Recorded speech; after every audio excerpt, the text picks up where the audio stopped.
নবীজি বলেন এরা জাহান্নামে যাবে শুধুমাত্র তার স্বামীকে একটা কথা বলার কারণে।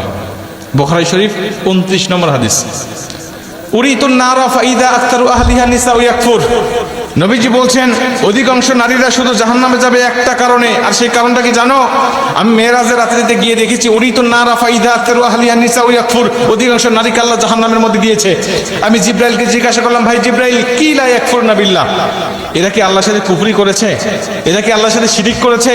এর জন্য কি আল্লাহ এদেরকে জাহান্নামে দিয়েছে এই নারীগুলোকে? জিব্রাইল বলবে, না ইয়া রাসূলুল্লাহ, একজন নারীকেও শিরিক করার জন্য আর কুফরি করার জন্য এদেরকে জাহান্নামে দেয় নাই। এদেরকে জাহান্নামে দিয়েছে শুধুমাত্র তার স্বামীকে একটা কথা বলার কারণে। কয়টা কথা?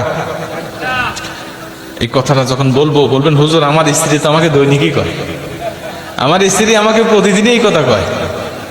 এই কথাটা মেয়েদের মুখের কমন ডায়লগ, তারা জানেই না। অথচ বুখারী শরীফের 29 নম্বর হাদিসে এই হাদিসটা বর্ণনা করা হয়েছে। যেমন তেমন হাদিস না, সহিহ সনদে বর্ণনা হয়েছে। জিব্রাইল বলছেন, ইয়া রাসূলুল্লাহ ওয়া ইয়াকফুরনাল আশিরা, এরা হলো স্বামীর অবাধ্য স্ত্রী ছিল আর মাঝে মাঝে স্বামীকে একটা কথা বলতো। কি বলতো ইয়া রাসূলুল্লাহ? জিব্রাইল বলছে, ইয়া রাসূলুল্লাহ ইয়া হাবিবাল্লাহ, এদের স্বামীগুলো ভালো ছিল। এদের স্বামীরা যখন এদের স্বামীদের কাছে এরা যা আবদার করতো, স্বামীরা তখন সেটা পূরণ করার চেষ্টা করত। যখন ভালো খাবার চাইতো স্বামীরা খাবার দিত, যখন ভালো পোশাক চাইতো তখন ভালো পোশাক দিত, যখন কোনো জায়গায় ঘুরতে যেতে চাইতো তখন ঘোরার জন্য বেড়ানোর জন্য নিয়ে যাইতো নবীজি। কিন্তু তারপরেও যদি কোনো সময় এই স্বামীরা স্ত্রীকে সন্তুষ্ট করতে না পারবে, এই স্বামীরা যদি কোনো সময় স্ত্রীকে সন্তুষ্ট করতে না পারে, ঠিক সেই সময় এই স্ত্রীরা একটা কথা বলে উঠতো, ক্বালাত মা রাআইতু মিনকা খায়রুন কত্তু। এই কথাটা তারা বলে উঠতো। বলবেন হুজুর আমার স্ত্রী তো আরবি জানে না, তো বললো কেমন করে? ভাই আপনার স্ত্রী আরবি যদিও না জানে, এর বাংলাটা আপনাকে প্রতিদিনই বলে। কি বলে? তোমার সংসারে এসে কোনোদিন আমি সুখ পেলাম না, তোমার সংসারে এসে কোনোদিন আমি শান্তি পেলাম না।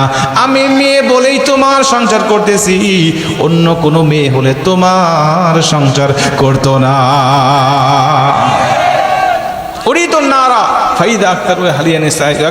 নবীজি বলছেন ওই নারী, জিব্রাইল বলছেন নারী বলতো, আমি তোমার সংসারে এসে কোনোদিন সুখ পাই নাই, আমি তোমার সংসারে কোনোদিন শান্তি পাই নাই, আমি তোমার সংসারে এসে কোনোদিন উত্তম কিছু পাই নাই। আমি মেয়ে বলে তোমার সংসার করতেছি, অন্য কোনো মেয়ে হলে তোমার সংসারই করতো না। বলে সাথীর মা বোনরা বলে না, এরা ভালো আছে। মা বোনেরা মনোযোগ দিয়ে শোনেন, যদি এই কথাটা ভুলেও বলে ফেলেন, আজকের থেকে তওবা করে নেন, আল্লাহ আর বলবো না, বলেছি তো বলেছি, আর বলবো না, এইটাই শেষ। আমার স্বামী, একটা স্বামী স্ত্রীর জন্য কতটা অবদান রাখে। নবীজি বলছে যদি আল্লাহর পরে কাউকে সেজদা দেওয়া জায়েজ হতো, আমি বলে দিতাম প্রতিটা নারীকে তার স্বামীকে সেজদা দেওয়ার জন্য।